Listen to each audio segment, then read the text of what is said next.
Hello, everybody, and welcome. My name is Paul, your host and crazy designer, believe it or not. And this is my podcast where I talk about the things which I'm passionate about with awesome people. Today, one of those awesome people is George Serediuc, a great designer who I had the privilege working with. And for today's show, we are talking about ethics in design. So sit down, listen in, because this is going to be a fun ride. So thanks, Georgia, for being part of the very first podcast episode. Today we're going to talk about ethics in design.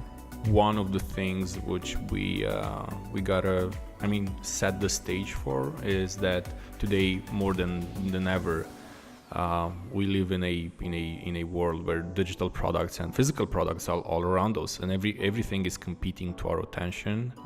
And every product is trying to make us feel special or compete or compete with their speciality. Let's say the things which they are special to make us using it. And most of the time they get to a point where they are using different patterns, so-called dark patterns, to grab our attention, even if it's like using the old textbook thing from the psychology, like the fear of missing out, where you gotta check your phone just to see if you got a text from someone you love. Just going example like Facebook, and just check Facebook if something happened. So this is pretty much like how we'll try to look through this lens on it. But again, it's an open discussion, so we'll see where we end when we get there, right? Yep. Right. Well, to add to that, if we were to look at the history of things, right, we can say that I think technology today basically does what traditional marketing has been doing for decades, and then TV has been doing for decades, right? So back in the day, if you wanted to sell a product, you would just pay amazing marketing agencies to advertise your product, right? And that at that time, that meant grabbing your attention, right?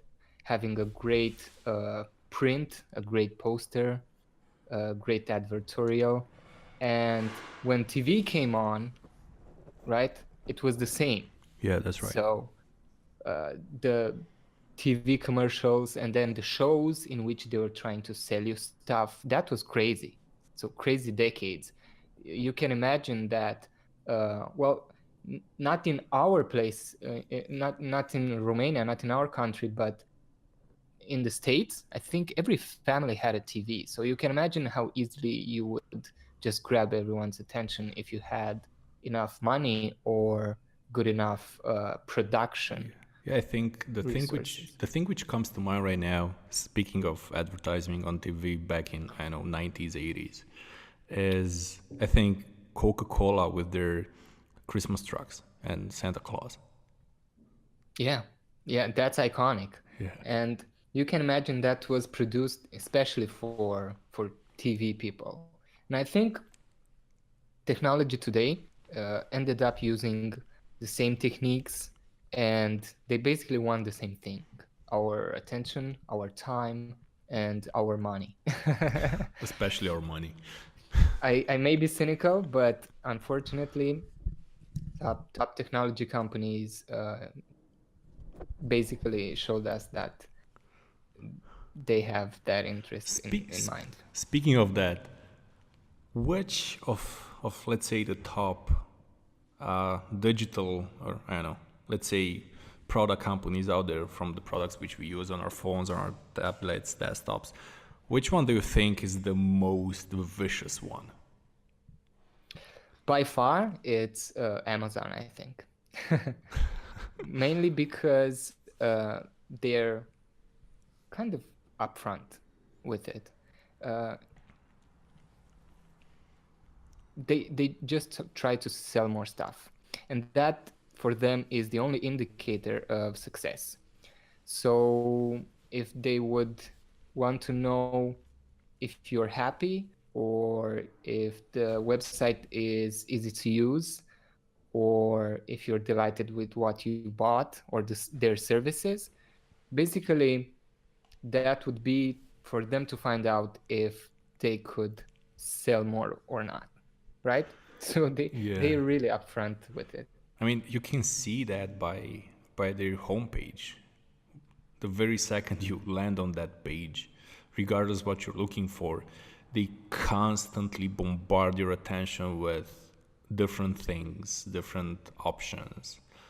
I remember when I bought this very podcast gear, which I'm using right now, not like a year ago when I bought it because I was a coward. But when I bought this podcast gear, regardless, it was like a pack deal with all the things which I could probably need. They kept telling me like, "Hey, there are other people who are looking for a podcast gear. Why don't you buy things which you would never use, like a telescopic arm, which I stupidly enough I bought it and I don't use it because F you." So, so yeah, I feel the pain of buying on Amazon, and I made a mission. I mean, I have nothing against Amazon in terms of the products which they have, which mostly are really good, but the way they are trying to push things down your throat is really shady. And we might as well speak about some other stuff that's going on these days with Amazon, mainly because we're talking about ethics, right? Yeah. So I think it's really important with ethics in design. I think the most important thing would be for the user to be able to trust the interface that connects them, the users, with the technology, right? Yeah. So I have this technology that can do basically everything, that's almost limitless in terms of possibilities. And the only way I could know what's happening behind my screen is to have an interface honest enough that would tell me uh, what's going on behind the scenes, right? So in regards to honesty, right, Amazon has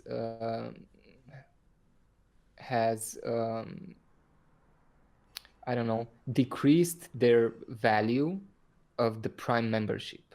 So when they advertised the Prime benefits, they were really upfront with it, right? You would buy Prime to have a certain product delivered to you in 2 days, Yeah. and that would be the end of it. If it's Prime, it's going to be here by Friday. In time, what they did was to associate different products with this Prime label, but those products would not necessarily be available to you in 2 days. So people got really upset with this, especially during Christmas. So it was a really nasty backlash, and right now they dealt with some pretty angry complaints, honestly, for this Christmas. I think there were some articles on this topic that was that were raising the question, basically, why are you not honest with the capabilities of your platform, right? I mean, Amazon and eBay as well, and any other, like, there are a lot of e-commerce retailers out there. One of us is one in our country is EMAG, which is pretty much copying Amazon and eBay. But Amazon with eBay, no, Amazon with Prime, excuse me, where they specifically made, once you sign up for that service, and made it like, hey, you gotta have Prime for delivering your products in 2 days. they started doing those business deals with different things, with different vendors, where this is available only with Prime. And I think one of our friends got in a tight corner with Prime when they tried to cancel the subscription. The way of finding the path or the button to disable it was so tediously hidden that which is one thing which lets us know that lets users shed. Yeah. It makes it specifically so hard, so it discourages users, similar to what Facebook does with disabling an account or deleting an account. But now with GDPR, things are starting to become a bit easier, but not as much as we would love to. But yeah. Yeah. Well, up until now, um, these technologies were in their experimental stage, Yeah. right? Facebook was moving fast and breaking things. They did break a lot of things, unfortunately. They broke the internet like a year ago with Yeah. Yeah. And to be honest, I don't think Mark's apology in front of the Congress would be enough, right? Because so he would say technology will change the world, right? Yeah. And now the world is changing, and he's saying, well, don't blame us. Well, you said that technology is going to change the world, but it's your responsibility if you want to change the world, right? To make it change for the best. So I think one pretty important aspect of ethics in design is, just as you said, how to avoid exploiting the user's emotional reactions, right? Yeah. It's getting down to that, basically. And to be fair, I think as a designer, you have a responsibility to put forward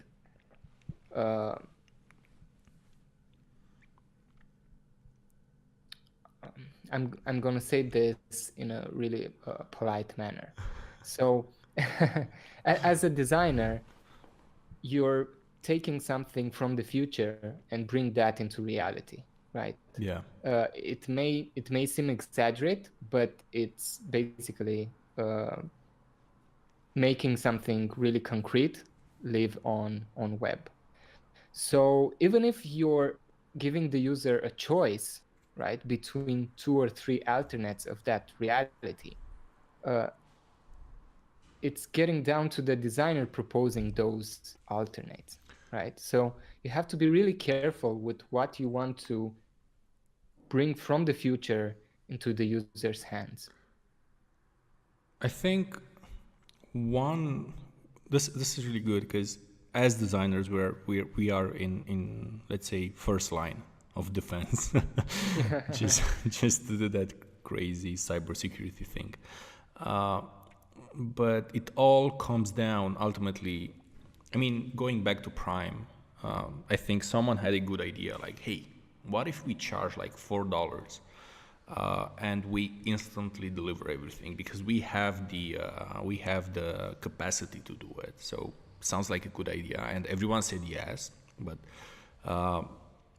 across the line, down the road, someone said like, hey, we have this database of Prime users. Why don't we do some interesting stuff with it? And this is for a long time. I have a major problem with like corporate and I've seen it in a lot of situations throughout the various amount of products which I'm using, where good ideas, originally good ideas, who would help users do their things, were influenced by corporate command, by the need of making a lot of money, which at the same time, small parentheses, I get that companies are the the only reason why companies exist is because they need to make money. So it makes sense. But what happens when someone has a good idea, someone else comes in and says like, "Hey, what if we milk this cow to the full extent?" And that's where dark patterns are born. At least that's my 2 cents on it. That's how I seen it throughout the industry. That's very accurate.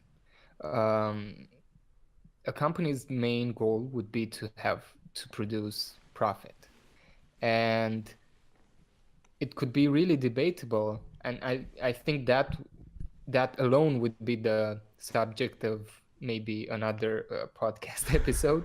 But Yeah. it would be really interesting to see how a company balances the profits versus users' interest, right? Because this is the trade-off. Okay, I give you something you want, and in return you give me either money or your data so I can sell it and produce more money. So I think that's very very accurate, and this is I think where we come in as designers, because we, let's say in a really really fancy way of saying it, let's say we advocate for users. Our main purpose, if we take the user experience designer, is to design the user experience. So the business might need something. We know, or our job is to know exactly what the users need and meet them halfway. So in a situation where the business needs to make money, more money out of the users of the user expense, I think this is where we need to be a not strong door, but a strong, let's say, dam. I don't know if that makes sense, but a force to push back in a way that it doesn't jeopardize this relationship between business and users, like Amazon, for example.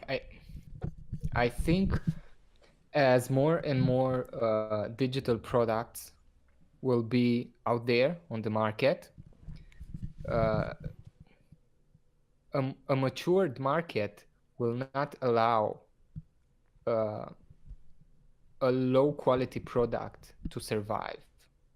And here's what I'm thinking. Think about restaurants, right? Yeah. Restaurants are a business in which um, somebody manifests their creativity, right? So think about a chef. A chef comes into a restaurant, right, and says, "This is my vision. This is how I like to express myself. This is what I consider food, a craft," right? And this owner comes and says, "Okay, I'm going to give you this space. I'm going to give you the resources.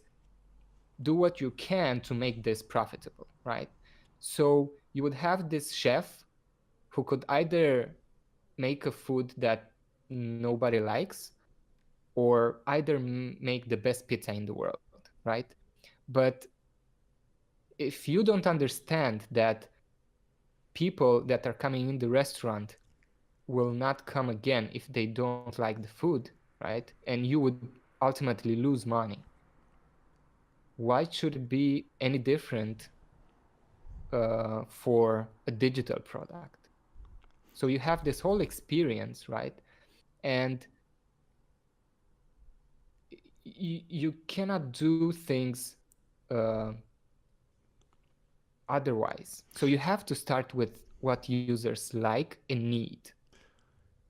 I think this works for a lot of products, specifically physical products, because people get outraged if you buy a car, which is someone pushes in terms of marketing is really really awesome. But at the end of the day, when you jump into it, you can't go left or right because it breaks down. And you bring that car back to the dealership the but- next day, right? But in a digital world where you pay, I don't know, $15 for a subscription for, I don't know, let's say an accounting software, people are not so outspoken, at least not all of them. While if you take a physical product, like they are right out at you. And one example which I could give you is like, I think right now, small parentheses, we'll go back to it. Like, I'm a gamer, and in the gaming industry right now, there's a lot of shady business going on with a lot of anti-consumer things, like things from the mobile environment, like paying for different things, for mobile advantages, made their way into full price AAA games. Let's say, I don't know, imagine Call of Duty. You pay $60 for a product, and then you're bombarded by that product with a lot of ads of, hey, why don't you spend $5 to buy this nice looking, I know, camouflage. And now in the gaming industry, people are getting outraged a lot. Thing is, nothing happens because they got away with it. Like, if EA got away with it, if Google got away with it, Facebook got away with it, Amazon got away with, I don't know, Amazon Prime, why couldn't I? The, I know, next gen AAA shopping consultant, whatever, which gets me. That is so true. That is really true. And I think that happens because of two things. One, the users themselves are not informed enough, right, to consider themselves entitled to some rights. And second, the market has been new, and there are no regulations to it, right? So think about GDPR. You said just in the beginning about some GDPR stuff. So think about that, right? Governments try to regulate this to protect the market, to protect the users. Up until now, it was almost the wild, wild west. And I think as we evolve with technology, this would be part of our lives. So you wouldn't be able to have a product if it wouldn't be, I don't know, inspected and pass a security check, just like Apple does on the Apple Store. By the way, I have to commend them, because when you're starting something new, right, but care about the security of the users, right, this is how you do it. You regulate the market, of course, based on some fair principles, right? But you regulate the market in order to provide protection for your marketplace, for your users. I think we're gonna see that on games. I think you will be able, Paul, if you buy a $15 game, you will be able to ask a refund if you don't like it, mainly because you saw this great commercial or poster somewhere, and it's nothing like that. Yeah, and I hope so. But the thing is, and for a long time, I blamed the designers for this, because companies come and go, but designers stay eternal. Like Tupac had this. I just butchered Tupac's quote, but this will go for at the intro of this podcast, by the way. Yeah. But what I want to say is, companies will be there for some time, but as us as designers, we are, again, first line of defense. So it's our job to raise awareness about this shady things. And for a long time, I blamed designers, because they knowingly, or let's say unknowingly, which is even weirder, accepted this shady thing of bowing. This sounds weird. Again, of accepting corporate commands, goals of, hey, what if we make the sign out process a 10-step process, and we hide it throughout the application. So for a long time, I blamed designers who decided, like, hey, this is okay. I can do it. Why not? I mean, at the end of the day, it's a job, and I gotta get paid. And that's when I realized, like, everybody needs to get paid. So when ethics comes in, and I didn't really find the answer or try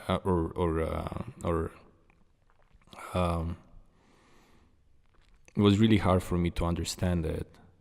Yeah. Like, why would you subject yourself to this? Why would you do it? Like, if you're a user experience designer or a user advocate and you pride yourself with it, why would you do this?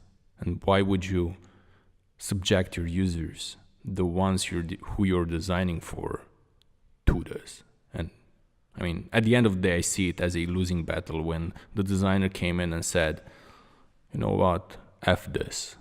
I gotta get paid. This is what they need me to do. This is what you'll get.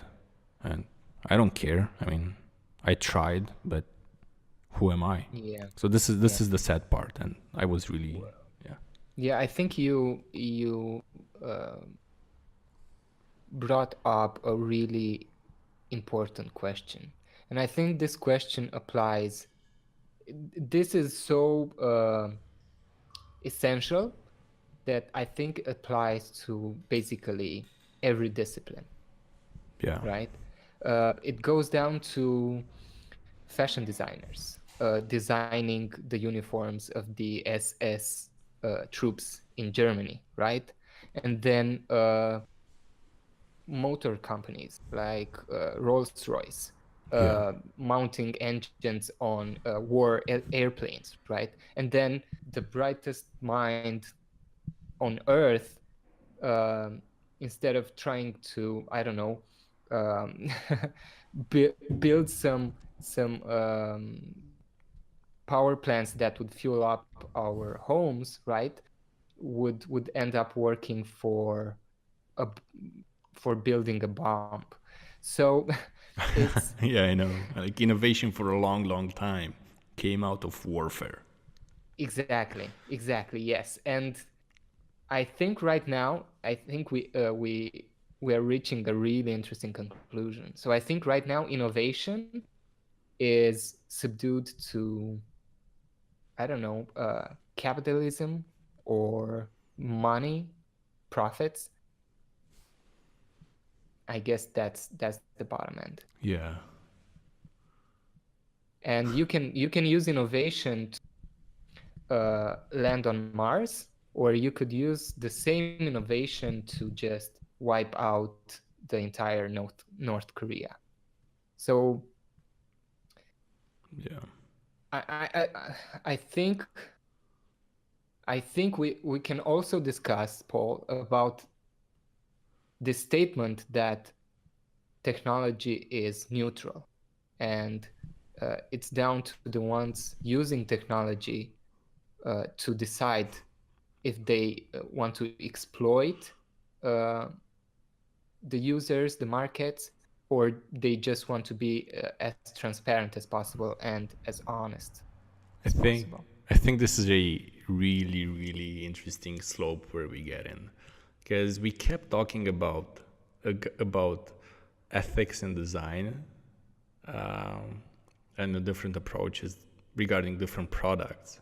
But what you just said sums up everything. I mean, regardless of the discipline, ethics, it's at a human level, which pretty much, regardless what job you do, if you have a ethics code which doesn't really support X or Y, you'll go down a really interesting slope. Like Yeah. like what you And said. and here's the thing. Here's the best part. Here is how I see it. From my point of view, if we do a really good job in educating our users, and we also do a really good job in advocating some regulations on the industry, these problems will get solved. And let's choose any other example that we talked about, just like the car. You said about the car, right? Yeah. So you can imagine that in real world, you cannot have that car in the dealership because it would have to pass some initial tests, right? So somebody would verify if you have the right to sell that car. Yeah, but Right now, nobody's doing that with a Google or an Android Play app that gets published on the marketplace. yeah, I think this is the thing, and I think we're getting somewhere. And where we are getting is something which a lot of something with a lot of people are struggling with, like how to be outspoken and find a medium where they can get heard, because with when it comes like buying a car, and I've seen it like a couple of weeks ago. There were a lot of there was the newest safety regulation test where a lot of cars were doing crash tests and deciding how many stars they get based on the crash analytics, let's say. And this is something which I thought Alex briefly mentioned when we were out at the beers, going for a beer. And Yep. Surprisingly enough, the Jeep Wrangler got 0 stars, but people kept buying it. Yep. Yep. And I don't know why. It's just because they need a Jeep, because they are less informed. But why?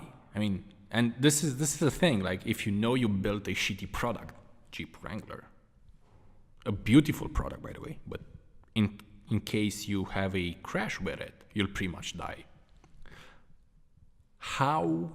Why are you keeping that thing up in in the stores? Because thing is, that thing is regulated.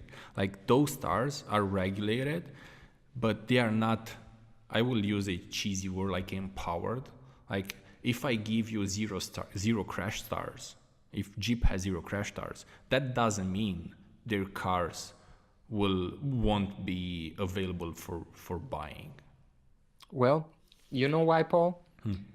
The same reason why somebody would walk into a store, buy 3 packs of cigarettes and 2 liters of vodka. So think about this. So 2 liters of vodka on a shelf. So if you're drinking that, you're dead. 2 liters of vodka. Yeah. Holy So shit. you're dead. You're in a coma. So basically, somebody is selling something to you that could potentially kill you, right? Mm-hmm. So I'm gonna revisit that statement. I think there are people that do not get killed by 2 liters of vodka. Maybe it will take some more, but yeah, that's basically it, right? I know. You now in our society, you now can go somewhere and legally buy something that could potentially kill you, right? Yeah, And that's right. it's either a car or 10 liters of vodka, let's say, or I don't know, 100 packs of cigarettes, right? Yeah. And they are obliged by law to say that this stuff kills you, right? This is not good. Cancer is like lung cancer is one of the most notorious reasons for dying in US at least. Yeah, I know. So That's why I quit smoking, although I'm not in the US. good to you. Good to you. So yeah, I think this is really good stuff because it brings us back to essential questions about all the disciplines, right? Yeah. It's about people. It's about how. That's how I see it. That's like right now, after talking for like 30 minutes about ethics, the thing which pops to my mind is it's all it's it's all the time it's about people. Like what's what is X person willing to do for X amount of money or for a different social status, and at what expense? Yeah. And I see an ethical designer. I see that as, I don't know. Let's compare a really disciplined designer with Elon Musk, right? I know it's hard to do. So he's on a mission, right? And Yeah. he says, I know it's hard to do. I know it's only in the science fiction books, but what I want to prove to you is that with enough will, you can take this science fiction stuff and just make it a reality if you make that your priority. So it may be tough for a designer to push things, but with the right amount of determination, I think you can. I was saying about that future stuff that you are brainstorming on and bring that into reality, Yeah. right? So I guess it's up to you to be strong enough or to advertise that enough to bring the best possible future into your user's reality. And if you're not doing a great job, what you'll end up doing is just uh, pick some random variation on some random future stuff and just put make the user decide. The only thing is that the user will decide based on the existing options. Yeah. It's up to us to set up the options, right? So when you're completing the form and you have a drop down or a radio button list, so you can choose one or the other, but we decide the options. I guess that's the responsibility. Can you be transparent enough? Can you be honest enough to bring forward all possible options or the best options for your user, right? And it's your responsibility to decide, well, I'm not going to put option 5 in there because I don't want this outcome to take place or to be reality, right? Or what you can do is say, I'm going to put this option 5 over there and let the user decide. Yeah. But what if the user doesn't know the outcomes of that option, right? So, yeah, Mm, it's tough. It's tough being a designer. I think like my mindset whenever I design something is that everybody wins. There are no losers, but everybody gotta win something, and we as designers, are at a crossroads of three different things. At least I see three. Feel free to challenge me on it. As business, which is whatever the business needs, making money, getting data, whatever. Users, which is whatever they might need, getting a job done, making money, whatever they need, and technology. Because technology is at the middle of everything. If we take, I know, a bridge, for example, regardless if, let's say, New York City wants to build a bridge across Hudson River so that people can get across, we got to make sure that that bridge can be easily be built, similar to us. Whatever we decide that the bridge between business and users will be, we got to make sure that with the technology limitations which we have, can be built as well. So everybody everybody gets to win in this three-way street. So that's how I see it, and that's how ideally everybody should look at it, because no one needs to lose. Like, there is no losers. Everybody's a winner. Exactly. And this is how you move forward. Yeah. Right. By doing this trade. So I guess, I think trading goes back to the cradle of our society, right? So this is how humans started to cooperate. They traded stuff. Yeah. I have some leather, you have some water, so on. So in our digital economy, the trading takes place between someone that has the technological capability of doing something, right, and someone who needs that.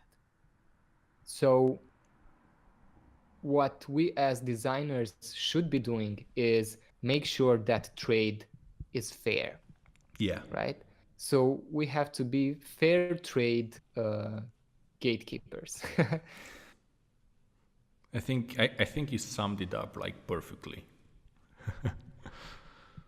Like the watchtower, making sure everything fits.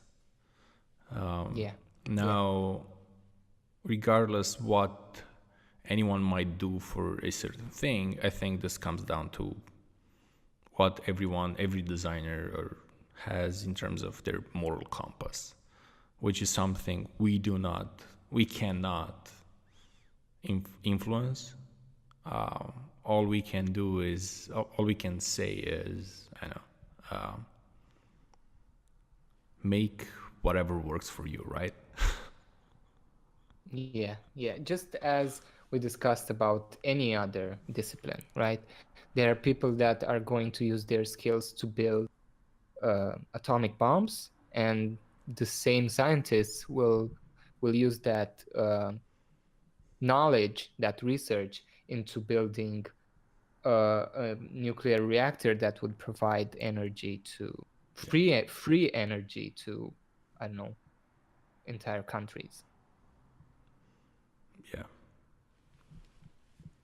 Which takes me to a point where, like, on Friday, like 2 days ago, I did a dark pattern, or a not so ethical way, where I kept brainstorming with my team about designing a feature which should help me generate some leads, like emails and people to which I can reach out and send some emails about different stuff, but to whom ideally and basically I would send a evaluation form which should help their business.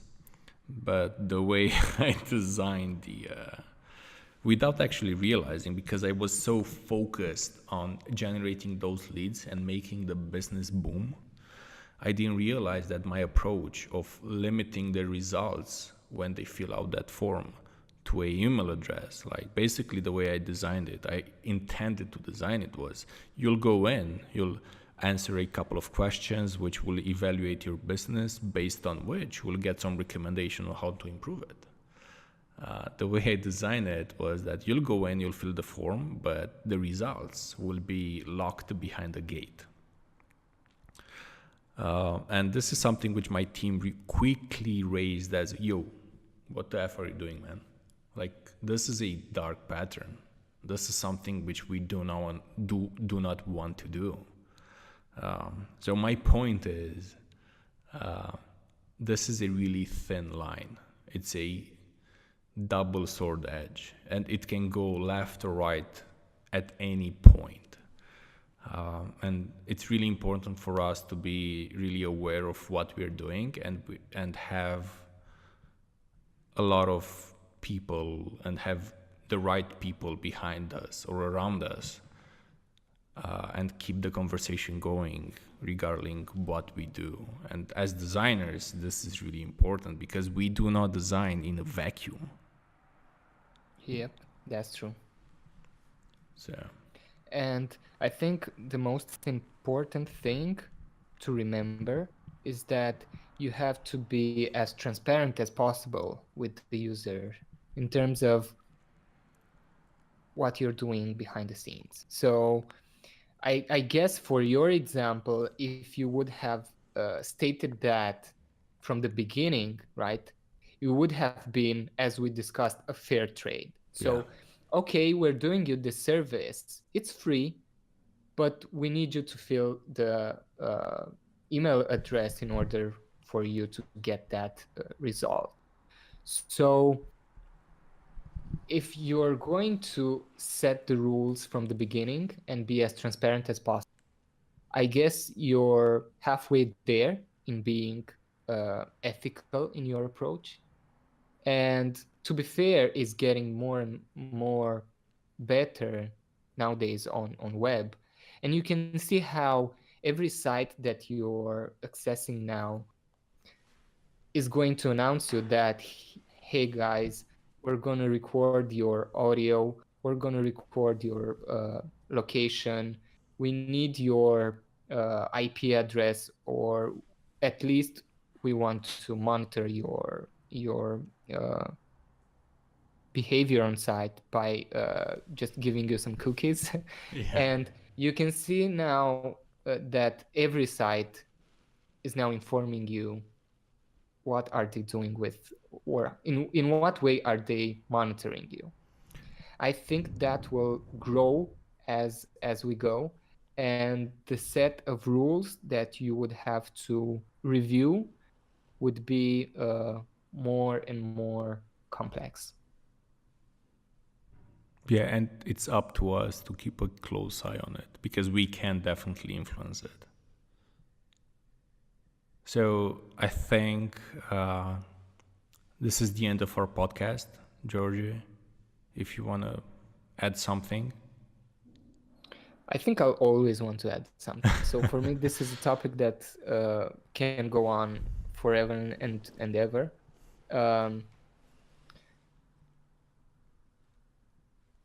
What I'd like to conclude is the resemblance between user experience design and other disciplines. Even though we're innovating in our area of expertise, I know for a fact that it's really important to look around and see how people are doing the same thing in other domains. And it's different because it's not right there in front of you. It's on a screen. But as we discussed along the way, I think innovation was part of a lot of disciplines in our history. And we just have to be responsible enough, right, to decide what future we want to bring forward. Oh, there are so many questions to what you just said, which probably will be the subject of another podcast. But I can't help myself, so I gotta ask. How would you know which is the reality which you want to live in?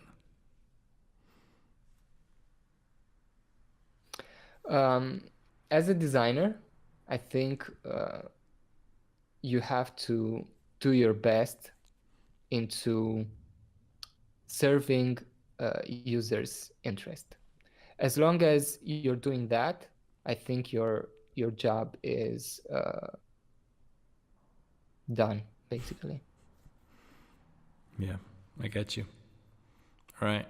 So thanks everyone for listening. This is the end of our very first UX city / design podcast, which at this point. I have no idea how to call it. But I want to thank George for being the very first host slash guest of this podcast. Thank you, George, for being here, and I hope you'll be part of the many, many more episodes which will follow right after this one.